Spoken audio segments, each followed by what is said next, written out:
नमस्कार दोस्तों, आज आप लोग सुनेंगे कार्तिक मास की कथा 5वां अध्याय। राजा पृथु बोले, हे नारद जी, आपने कार्तिक मास में स्नान का फल कहा। अब अन्य मासों में विधि पूर्वक स्नान करने की विधि, नियम और उद्यापन की विधि भी बतलाइए। देवर्षि नारद ने कहा, हे राजन, आप भगवान विष्णु के अंश से उत्पन्न हुए हैं, अतः यह बात आपको ज्ञात ही है। फिर भी आपको यथाचित विधान बतलाता हूँ। अश्विन माह में शुक्ल पक्ष की एकादशी से कार्तिक के व्रत करने चाहिए।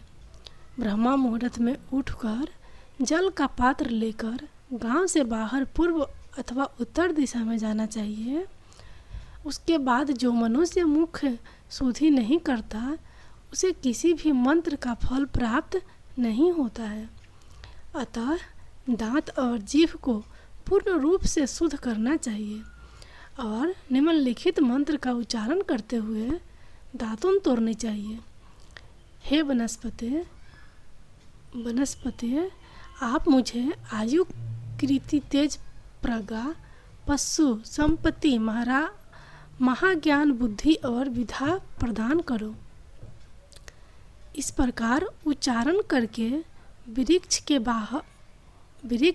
से बाहर अंगुली की दातुन ले। दूध वाले वृक्षों से दातुन नहीं लेना चाहिए। इसी प्रकार कपास, कांटेदार वृक्ष तथा जले हुए वृक्ष से भी दातुन लेना मना है, जिससे उत्तम गंध आती हो और जिसकी टहनी कोमल हो। ऐसे ही वृक्ष से दंत धावन ग्रहण करना चाहिए। प्रतिपदा, अमावस्या, नमी, छठी, रविवार को चंद्र तथा सूर्य ग्रहण में दातुन नहीं करनी चाहिए। तत्पश्चात भली भांति स्नान करके फूलमाला, चंदन और पान आदि पूजा की सामग्री लेकर प्रसन्नचित्त व भक्तिपूर्वक शिवालय में जाकर सभी देवी देवताओं को अर्घ्य, अचमानीय आदि वस्तुओं से पृथक पृथक पूजा करके प्रार्थना एवं प्रणाम करना चाहिए। फिर भक्तों के स्वर में स्वर मिलाकर श्री हरि का कीर्तन करना चाहिए। मंदिर में जो गायक भगवान श्री हरि का कीर्तन करने आए हो, उनका माला चंदन, तांबूल आदि से पूजन करना चाहिए, क्योंकि देवालयों में भगवान विष्णु को अपनी तपस्या, योग और दान द्वारा प्रसन्न करते थे। परंतु कलयुग में भगवत गुणगान को ही भगवान श्री हरि को प्रसन्न करने का एकमात्र साधन माना गया है। नारद जी राजा पृथु से बोले, हे राजन, एक बार मैंने भगवान से पूछा कि हे प्रभु, आप सबसे अधिक कहाँ निवास करते हैं? इसका उत्तर देते हुए भगवान ने कहा, हे नारद, मैं वैकुंठ या योगियों के हृदय में ही निवास नहीं करता, अपितु जहाँ मेरे भक्त मेरा कीर्तन करते हैं, मैं कहाँ अवश्य निवास करता हूँ। जो मनुष्य चंदन माला आदि से मेरे भक्तों का पूजन करते हैं, उनसे मेरी ऐसी प्रीति होती है जैसी कि मेरे पूजन से भी नहीं हो सकती।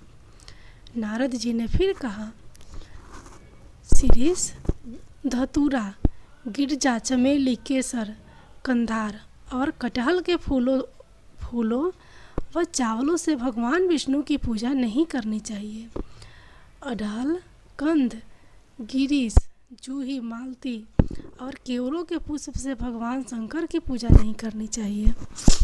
जिन देवताओं की पूजा में जो फूल निर्दिष्ट है, उन्हीं से उनका पूजा करना चाहिए। पूजन समाप्ति के बाद भगवान से क्षमा प्रार्थना करनी चाहिए। यथा, हे सुरेश्वर, हे देव, न मैं मंत्र जानता हूँ, न क्रिया, मैं भक्ति से भी हीन हूँ। मैंने जो कुछ भी आपकी पूजा की है, उसे पूरा करें। ऐसी प्रार्थना करने के पश्चात प्रणाम करके भगवत कीर्तन करनी चाहिए, श्री हरि की कथा सुननी चाहिए और प्रसाद ग्रहण करनी चाहिए। जो मनुष्य उपभोक्त विधि के अनुसार कार्तिक व्रत का अनुष्ठान करते हैं वह जगत के सभी सुखों को भोगते हुए अंत में मुक्ति को प्राप्त करते हैं। अब आप लोग सुनेंगे भगवान श्री हरि विष्णु के दशा अवतार की पौराणिक कथाएं। भगवान श्री हरि विष्णु ने धर्म की रक्षा हेतु हर काल में अवतार लिया। वैसे तो भगवान विष्णु के अनेक अवतार हुए हैं, लेकिन उनमें 10 अवतार ऐसे हैं जो प्रमुख रूप से स्थान पाते हैं। नंबर 1, मत्स्य अवतार। पुराणों के अनुसार भगवान विष्णु ने सृष्टि को प्रलय से बचाने के लिए मत्स्य अवतार लिया था। इसकी कथा इस प्रकार है। कृत युग के आदि में राजा सत्यव्रत हुए। राजा सत्यव्रत एक दिन नदी में स्नान कर जली दे रहे थे। अचानक उनकी अंजलि में एक छोटी सी मछली आई। उन्होंने देखा तो सोचा वापस सागर में डाल दूं, लेकिन उस मछली ने बोला, आप मुझे सागर में मत डालिए, अन्यथा बड़ी मछलियां मुझे खा जाएंगी। तब राजा सत्यव्रत ने मछली को अपने कमंडल में रख लिया। मछली और बड़ी हो गई तो राजा ने उसे अपने सरोवर में रखा। तब देखते ही देखते मछली और बड़ी हो गई। राजा को समझ आ गया कि यह कोई साधारण जीव नहीं है। राजा ने मछली से वास्तविक स्वरूप में आने की प्रार्थना की। राजा की प्रार्थना सुन साक्षात चार भुजाधारी भगवान विष्णु प्रकट हो गए और उन्होंने कहा कि ये मेरा मत्स्य अवतार है। भगवान ने सत्यव्रत से कहा, सुनो राजा सत्यव्रत, आज से 7 दिन बाद प्रलय होगी। तब मेरी प्रेरणा से एक विशाल नाव तुम्हारे पास आएगी। तुम सप्त ऋषियों, औषधियों, बीजों व प्राणियों के सूक्ष्म शरीर को लेकर उसमें बैठ जाना। जब तुम्हारी नाव डगमगाने लगेगी तब मैं मत्स्य के रूप में तुम्हारे पास आऊँगा। उस समय तुम वासुकी नाग के द्वारा उस नाव को मेरे सींग से बांध देना। उस समय प्रश्न पूछने पर मैं तुम्हें उत्तर दूंगा, जिससे मेरी महिमा जो पर ब्रह्मा नाम से विख्यात है तुम्हारे हृदय में प्रकट हो जाएगी। तब समय आने पर मत्स्य रूपधारी भगवान विष्णु ने राजा सत्यव्रत को तत्वज्ञान का उपदेश दिया, जो मत्स्य पुराण नाम से प्रसिद्ध है। नंबर 2, कूर्म अवतार। धर्म ग्रंथों के अनुसार भगवान विष्णु ने कूर्म यानी कछुए का अवतार लेकर समुद्र मंथन में सहायता की थी। भगवान विष्णु के कूर्म अवतार को कच्छप अवतार भी कहते हैं। इसकी कथा इस प्रकार है। एक बार महर्षि दुर्वासा ने देवताओं के राजा इंद्र को श्राप देकर श्रीहीन कर दिया। इंद्र जब भगवान विष्णु के पास गए तो उन्होंने समुद्र मंथन करने के लिए कहा।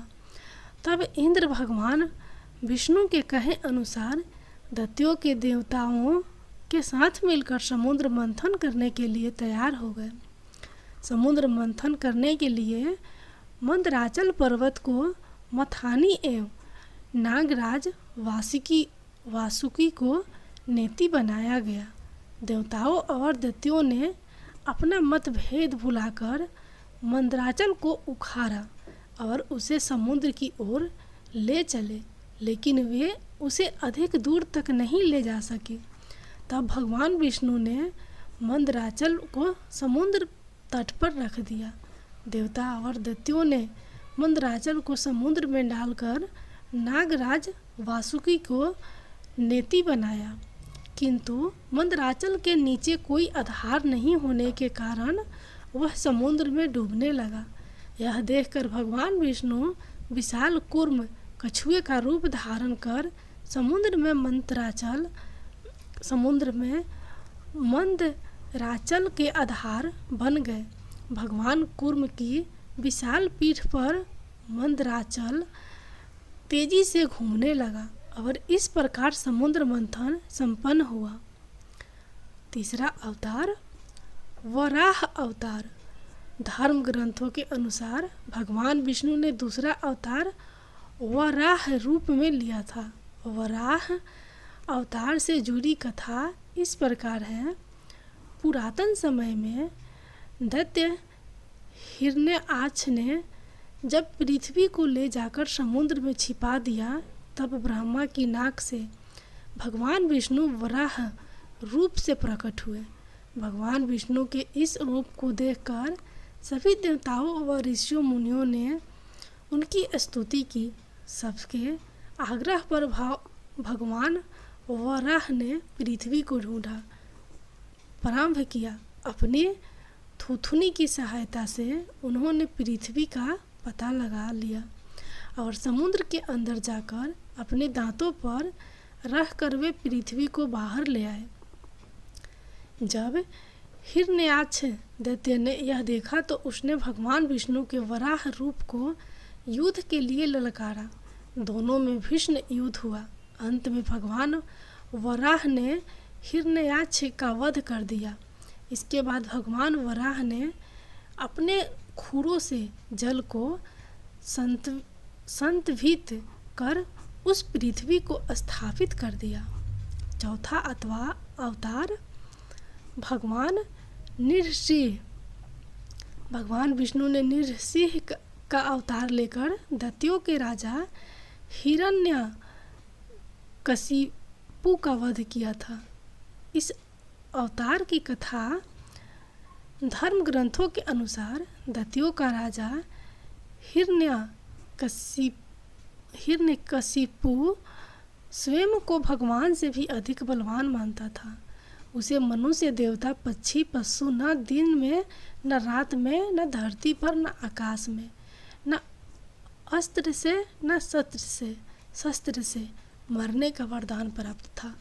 उसके राज्य में भी जो भी भगवान विष्णु की पूजा करता था उसको दंड दिया जाता था। उसके पुत्र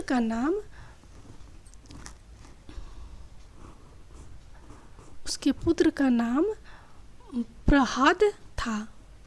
प्रहलाद बचपन से ही भगवान विष्णु का परम भक्त था। यह बात जब हिरण्यकशिपु को पता चली तो वह बहुत क्रोधित हुआ और प्रहलाद को समझाने का प्रयास किया, लेकिन फिर भी जब प्रहलाद नहीं माना तो हिरण्यकशिपु ने उसे मृत्युदंड दे दिया। हर बार भगवान विष्णु के चमत्कार से वह बच गया।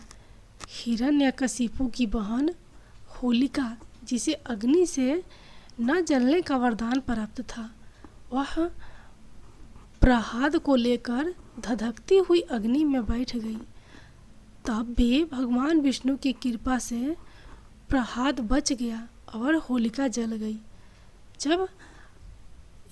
जब हिरण्यकशिपु स्वयं प्रहलाद को मारने ही वाला था, तब भगवान विष्णु नृसिंह का अवतार लेकर खंभे से प्रकट हुए और उन्होंने अपने नाखूनों से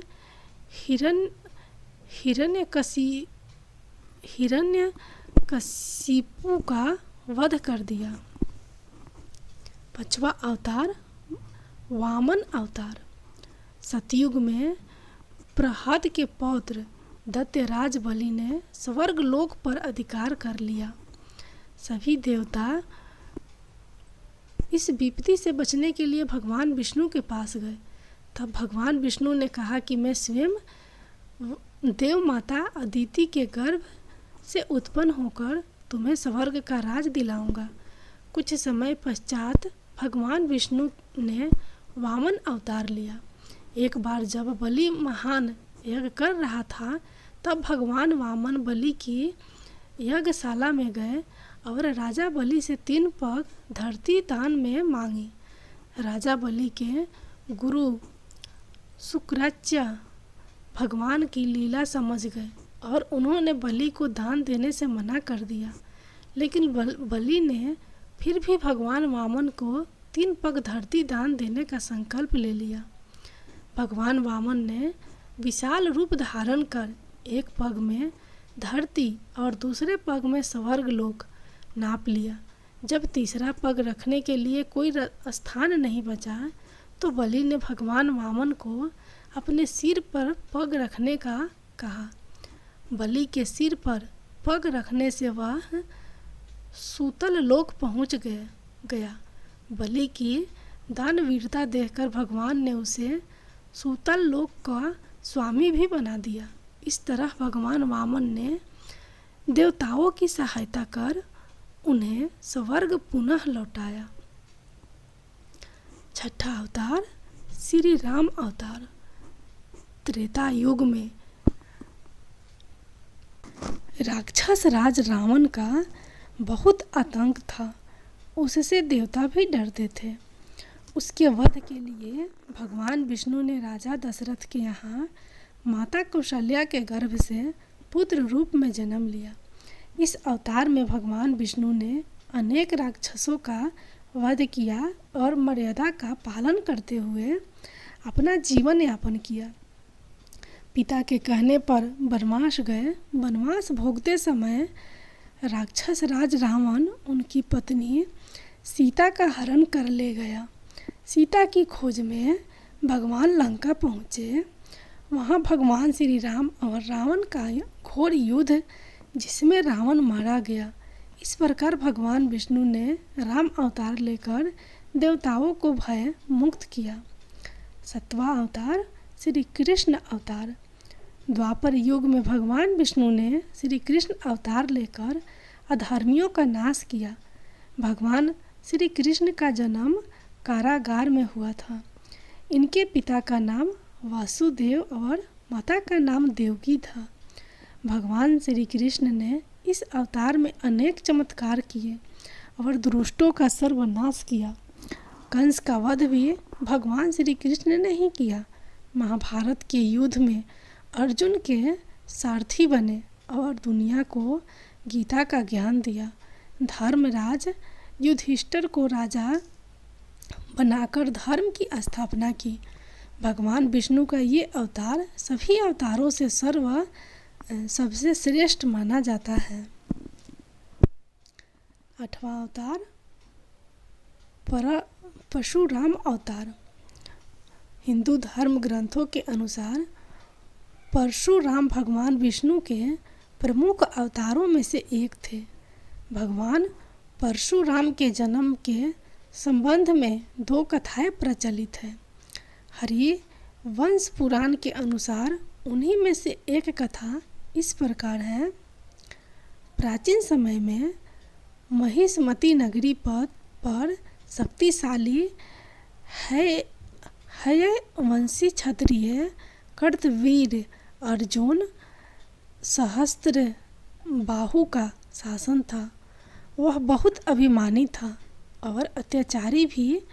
एक बार अग्निदेव ने उससे भोजन कराने का आग्रह किया।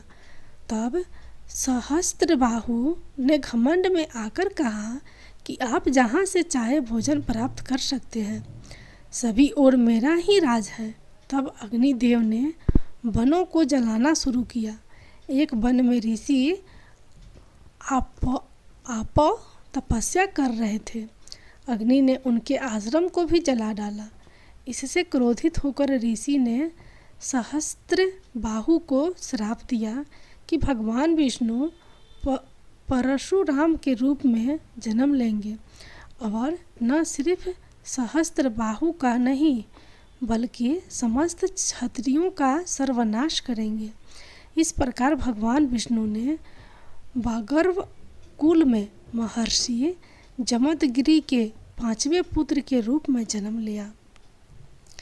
9वां अवतार नौवां अवतार बुद्ध अवतार। धर्म ग्रंथों के अनुसार बौद्ध धर्म के प्रवर्तक गौतम बुद्ध भी भगवान विष्णु के ही अवतार थे, परंतु पुराणों में वर्णित भगवान बुद्धदेव का जन्म गया के समीप कीकट में हुआ बताया गया है और उनके पिता का नाम अज्जन बताया गया है। यह प्रसंग पुराण वर्णित बुद्धा अवतार का ही है। एक समय दैत्यों की शक्ति बहुत बढ़ गई, देवता भी उनके भय से भागने लगे। राजा की कामना से दैत्यों ने देवराज इंद्र से पूछा कि हमारा समाज स्थिर रहे, इसका उपाय क्या है।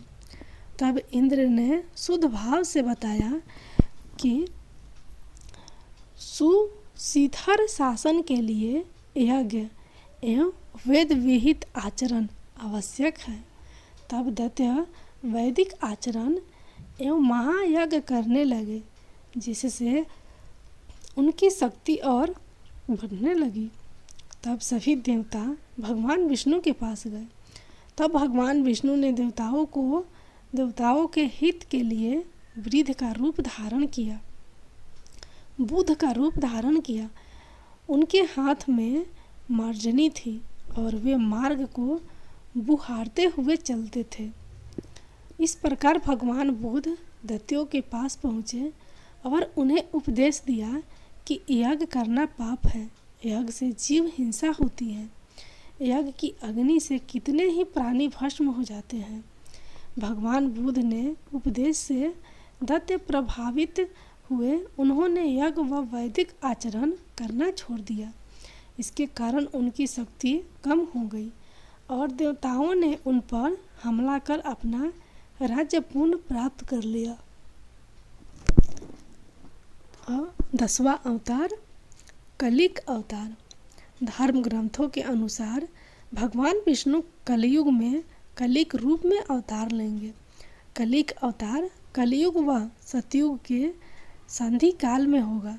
यह अवतार 64 कलाओं से युक्त होगा। पुराणों के अनुसार उत्तर प्रदेश के मुरादाबाद जिले के संभल नामक स्थान पर विष्णु यसा नामक तपस्वी ब्राह्मण के घर भगवान कलिक पुत्र रूप में जन्म लेंगे। कलिक देवदत्त नामक घोड़े पर सवार होकर संसार से पापियों का विनाश करेंगे और धर्म की पुनः स्थापना करेंगे। तभी सतयुग का प्रारंभ होगा। जय विष्णु भगवान।